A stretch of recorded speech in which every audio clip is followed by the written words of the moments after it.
Sud Radio, comment va la planète? Eh bien, la planète va mal, en tout cas sous l'océan. On en parle avec Serge Plane, notre invité. Bonjour à vous. Bonjour. Soyez le bienvenu sur Sud Radio. Vous êtes scientifique, vous êtes directeur de l'Abex Corail. On va parler du corail, ce magnifique petit animal, parce que c'est un être vivant, évidemment, qu'on retrouve sous les mers. D'abord, comment il se forme le corail ? Le corail, c'est une petite méduse en fait qui est renversée et qui va sécréter une coquille en calcium, en carbonate de calcium, qui fait donc finalement qui se multiplie à la fois par multiplication asexuée et sexuée et qui va entraîner effectivement ces grandes barrières qui sont les plus grosses constructions animales existantes sur la planète. Et absolument, ils s'amassent les uns sur les autres, en plus de toutes les couleurs. Les couleurs sont surtout dues en fait au fait qu'ils abritent des algues unicellulaires, des petites algues des zooxanthelles qui en fait dans cette symbiose, eh bien ces algues-là apportent toute l'énergie au corail. Et donc c'est ces algues-là qui sont essentielles. Et d'ailleurs, c'est lorsque le corail va mal qu'il expulse ces algues et il devient blanc. Et là, on a des phénomènes de blanchissement et de mortalité corallienne importante. Et c'est ce qu'on retrouve un peu partout autour du globe. C'est la raison pour laquelle un grand nombre de scientifiques, dont vous, se sont réunis cette semaine à Paris pour parler de ce fléau et chercher des solutions. Qu'est-ce qui fait aujourd'hui que le corail va mal ? C'est essentiellement et principalement en premier lieu à l'échelle de la planète le réchauffement climatique, c'est-à-dire le stress climatique. Ce que l'on voit nous sur la Terre, ce qu'on appelle les canicules terrestres, est identique en milieu marin. On a des canicules marines, donc on a des épisodes de réchauffement très importants de l'eau qui va passer d'une eau habituellement dans les tropiques par exemple à 28 degrés à 31, 32 degrés et qui va entraîner donc une rupture de la symbiose et un blanchissement du corail et des mortalités très importantes. Et voilà, des mortalités de coraux qui font que son rôle dans l'écosystème n'est plus rempli. Or justement, c'est quoi son rôle ? Alors, quand on parle de rôle, il y a d'abord, et finalement, c'est la maison, quelque part, de l'ensemble de cette biodiversité. Après, il y a tout le rôle dans ce qu'on appelle les services que l'écosystème rend aux sociétés humaines.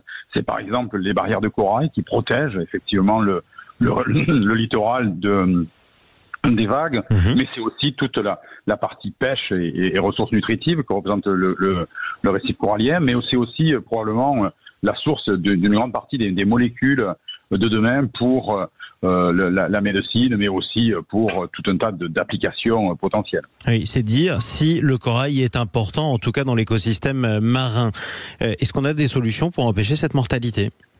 Il n'y a pas de solution miracle. S'il y avait une solution miracle, je pense qu'on l'aurait inventée. La première solution, c'est de limiter les causes de ces canicules marines. Vous savez qu'aujourd'hui, par exemple, au jour où je vous parle, on est sur un événement de blanchissement très très important dans la Caraïbe, où on a à peu près 80 à 90% des coraux qui vont disparaître dans un avenir à 2 à 3 mois. Donc on est dans des choses qui sont, dans certains endroits, assez catastrophiques. C'est désastreux.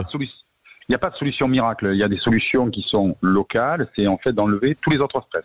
Par exemple, traiter les eaux, mieux les eaux usées avant leur rejet dans le lagon. Traiter mieux les bassins versants avec la sédimentation. Donc ça, c'est des solutions locales. La solution principale, évidemment, c'est de limiter aujourd'hui le réchauffement climatique. Oui. Là, c'est une solution qui est issue de la COP, qui est sur d'autres domaines. Sauf que ça, c'est pas pour demain. Or, comme vous le dites, 80% des coraux seront morts dans les Caraïbes d'ici 3 mois. C'est ça, la question un peu, je dirais, de l'urgence, c'est vraiment d'essayer de trouver aujourd'hui, je dirais, quelques havres de préservation. Donc, préserver l'ensemble des récifs coralliens, c'est probablement peu envisageable. Limiter la dégradation, c'est peut-être un peu plus envisageable. Créer des conservatoires, c'est probablement beaucoup plus envisageable. Donc, on est dans des questions de limiter la dégradation, on est dans des questions d'essayer d'augmenter la résilience naturelle, donc de voir quels sont les processus qui pourraient faire que la reprise après un événement de mortalité, parce qu'il ne faut pas être négatif. Après une mortalité, il y a aussi une récupération du récif.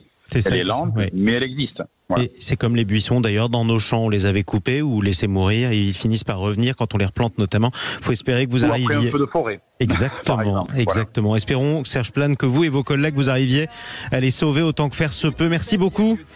Je vous remercie aussi. Je rappelle que vous êtes scientifique et directeur de l'Abex Corail. On se quitte avec Paul Auchon. Merci beaucoup. Prisonnier, quand on plonge comme des éponges sous l'océan.